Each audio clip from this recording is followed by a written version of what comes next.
Invasi besar-besaran orang Bugis Wajo terjadi mulai tahun 1668 sebelum benteng Ujung Pandang direbut oleh Spilman bersama Arung Palaka. Lontara suku Nawajo menyatakan bahwa dalam pertempuran di Sumba Opu dan Ujung Pandang itu, kurang lebih 10.000 orang-orang Wajo mengambil bagian di bawah pimpinan Arung Matua Wajo, Laten Rilaito Sengeng. Kemungkinan sebagian orang-orang Bugis itu ditambah dengan orang-orang Wajo yang berdiam di kampung Wajo Makassar merantau ke Kalimantan Timur menurut De Graaf 1949 halaman 320-321.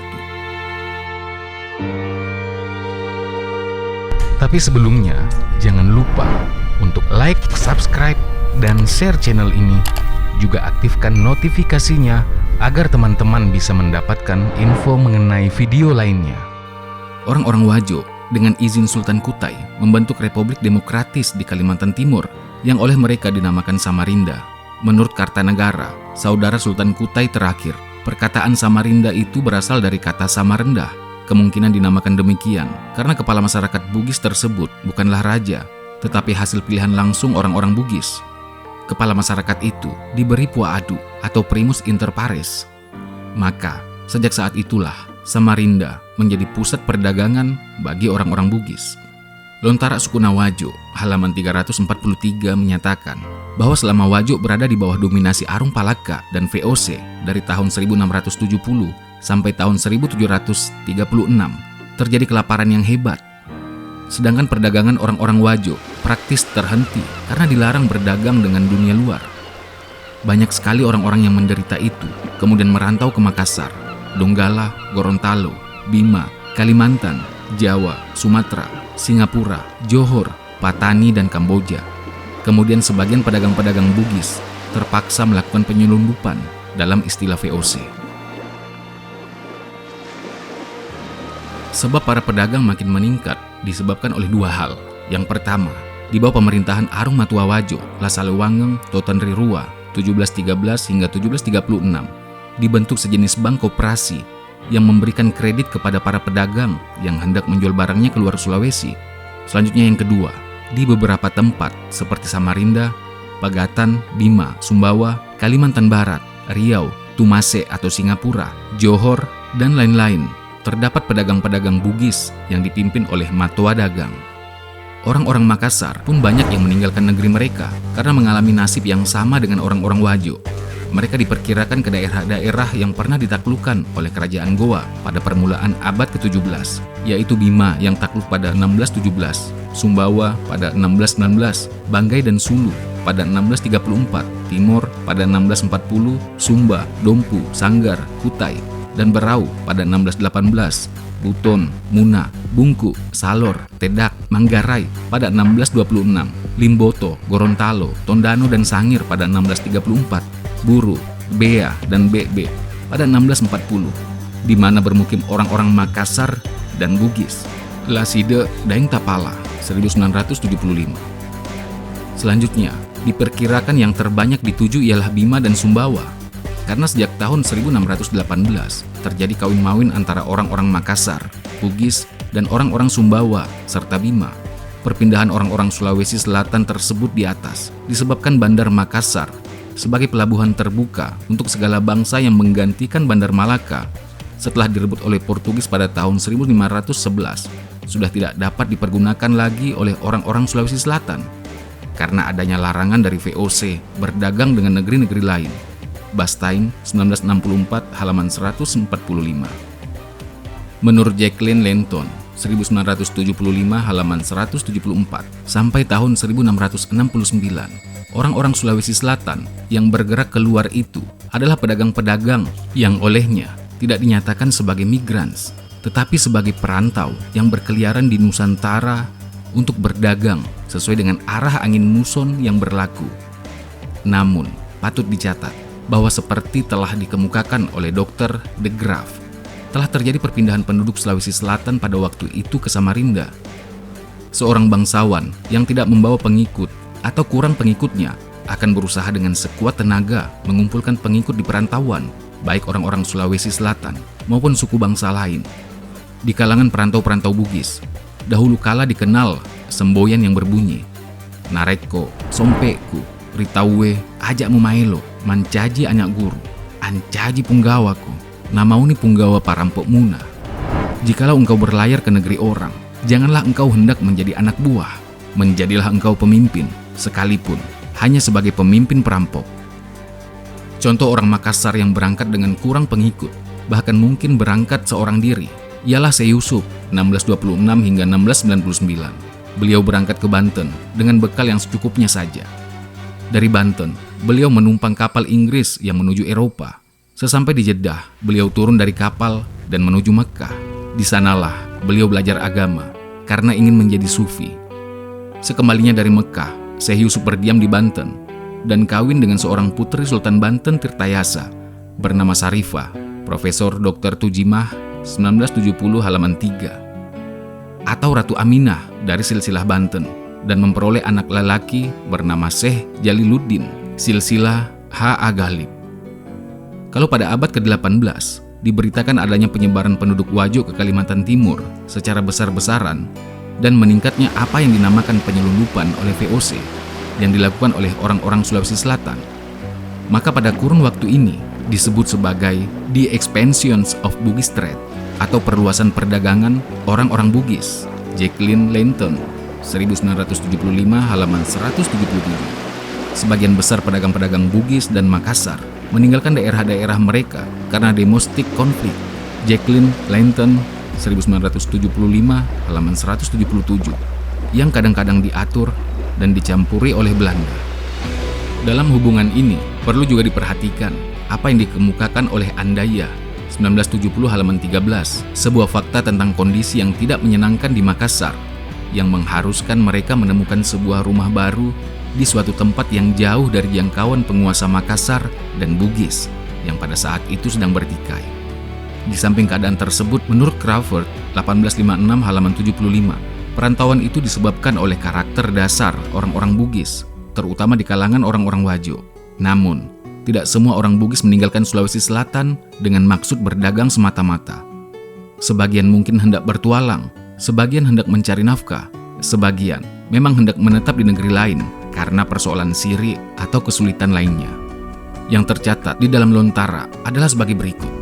Yang pertama, Daeng Mateko, saudara Lakma Dukeleng, Arung Singkang, merantau ke Kalimantan Barat, Riau, Lingga, dan Johor, kemungkinan untuk berdagang, tetapi kemudian terlibat dalam perang saudara antara orang-orang Melayu. Lontara suku Nawajo disebut juga oleh Tuhfat Al-Nafis, karangan almarhum Raja Ali Al-Haji Riau. Selanjutnya yang kedua, Lamak Dukelem, Arung Singkang. Mula-mula ia ke Johor, Sumatera, Kalimantan Selatan, dan Kalimantan Timur karena takut diadili oleh Raja Bone Lapatau. Dari tahun 1714 sampai tahun 1726 beroperasi sebagai Raja Bajak Laut, kemudian menjadi Sultan Pasir pada tahun 1726 dan kembali ke Sulawesi Selatan pada tahun 1736.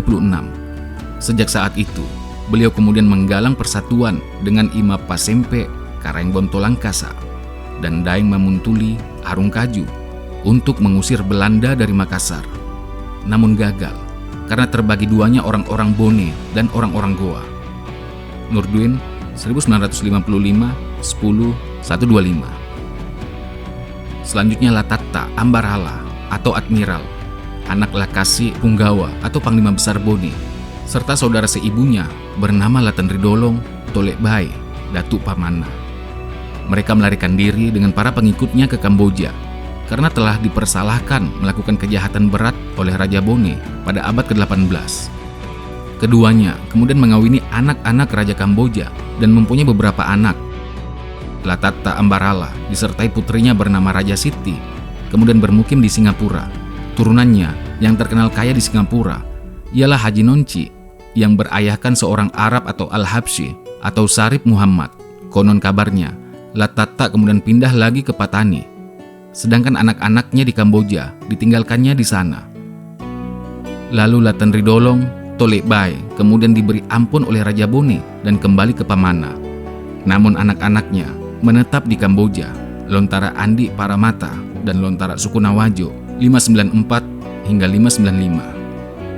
Pada abad ke-18, kurang sekali dicatat oleh Lontara peristiwa perantauan orang-orang Sulawesi Selatan Peristiwa abad ke-19 dan 20 memang tidak dibukukan dalam Lontara Suku Nawajo dan Lontara Bilang Goa atau catatan harian Raja Goa dan Talo, dua lontara yang paling tebal di Sulawesi Selatan yang berakhir dengan pencatatan peristiwa abad ke-19 dan abad ke-18. Selanjutnya, peranan orang-orang Bugis, Makassar dan Mandar di Riau, Lingga, Johor, Selangor, Aceh, Mempawah, dan Sukadana harus dicari pada sumber sejarah daerah-daerah itu. Yang jelas bahwa di Kalimantan Barat terdapat juga perkampungan Bugis yang didiami oleh sebagian besar orang-orang Bugis asal Wajo. Juga di Johor dan Kuala Selangor masih terdapat banyak orang-orang Bugis dan peranakan Bugis tersebar di mana-mana di Malaysia. Menurut Tuhfat Al-Nafis, bahwa 5 orang anak Opu Tenriborong Daeng Rileke yang memegang peranan dalam perebutan tahta kerajaan-kerajaan di Sumatera, Kalimantan Barat, dan Malaya. Gambaran buku itu menunjukkan tentang petualangan kelima Opu tersebut. Opu adalah gelar bagi bangsawan keturunan Raja Luwu, yakni Opu Deng Parani, Opu Deng Celak, Opu Deng Manambung, Opu Deng Marewa, dan Opu Deng Kamase. Mula-mula mereka ke Batavia, kemudian ke Siantan, Kamboja, Bangka, lalu kemudian mencampuri pertentangan di Palembang, Johor, Selangor, Pahang, dan sekitarnya. Di samping itu, Opu Deng Manambung dengan Opu Deng Kamase beroperasi di Matan dan Mempawah. Di samping itu di Linggi berperan sebagai Topasarai atau sepupu Ratu Bone, Batari Toja, dan Daeng Mateko, saudara lama Adu Keleng, Arung Singkang. Melalui perkawinan dengan anak-anak sultan, keturunan Opu Tenriborong akhirnya menjadi sultan di Johor, Selangor, Mempawah, dan Matan. Peranan yang sama telah dimainkan oleh orang-orang Bugis di Aceh ketika terjadi pertentangan di Aceh, di mana muncul seorang bangsawan Bugis yang berhasil menjadi Sultan Aceh tanpa melalui jabatan Raja Muda seperti di Johor yang bernama Sultan Alauddin Ahmad Shah 1727 hingga 1735. Orang Bugis ini biasa juga disebut Maharaja Lela Melayu dan Zainal Abidin, anak Abdul Rahim, yang menurut De Klerek berasal dari Bugis Malaka. Muhammad Said 1961 halaman 217 hingga 218. Hal yang sama terjadi di Pasir, di mana Lama Adu Keleng, Arung Singkang, seperti yang telah disebutkan sebelumnya, telah menjadi Sultan Pasir pada tahun 1926 dengan cara mengawini putri Sultan Pasir. Tentunya, ada juga di antara perantau-perantau itu yang tidak bertindak sebagai tentara bayaran yang berpartisipasi dalam pertengkaran dan perang kerajaan lokal, seperti dikemukakan oleh Jacqueline Langton 1975 halaman 176. Tetapi dengan cara hidup rukun dan damai dengan penguasa setempat, seperti yang telah dilakukan oleh Karaeng Aji yang kemudian diberi gelar Toh Tuan, nenek moyang Tun Abdul Razak bin Hussein, Perdana Menteri Malaysia semasa hidupnya.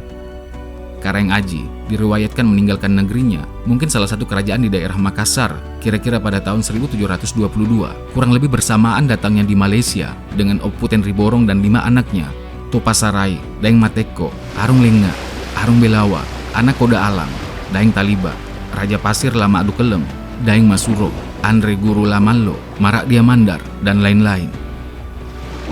Tokoh-tokoh Bugis, Makassar, Mandar yang disebut di dalam Tuhfat Al-Nafis menurut Encik Zakaria bin Hitam 1978 halaman 93 hingga 96 bahwa Karaeng Aji pernah memerintah di Makassar, tetapi karena beliau telah mengangkat seorang anak angkatnya sebagai penggantinya setelah turun tahta, maka ia mengadakan eksodus dengan para pengikutnya, mula-mula ke Kota Tinggi, Johor, lalu kemudian membuka perkampungan di sebelah kiri dan kanan Sungai Pekan.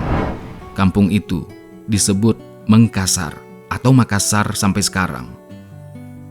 Ia diperlakukan sebagai pemimpin, terutama karena ia ahli dalam hal agama Islam. Karaeng Ajilah yang pertama kali diserahi jabatan Indra Shah Bandar di Pahang, dan Tun Haji Abdul Razak bin Hussein, Perdana Menteri Malaysia, merupakan Indra Shah Bandar ke-10. Karaeng Aji juga mengajarkan cara menenun kain, sehingga tenunan kain Pahang sekarang paling terkenal.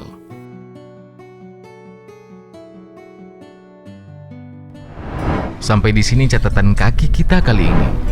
Jangan lupa di-subscribe ya teman-teman, agar semakin banyak video-video yang akan kita produksi. Dalam kolom komentar kalian bisa memberikan masukan tentang video ini, atau memberikan masukan tentang tema video kita selanjutnya. Nah, silakan di-share sebanyak-banyaknya karena berbagi itu indah.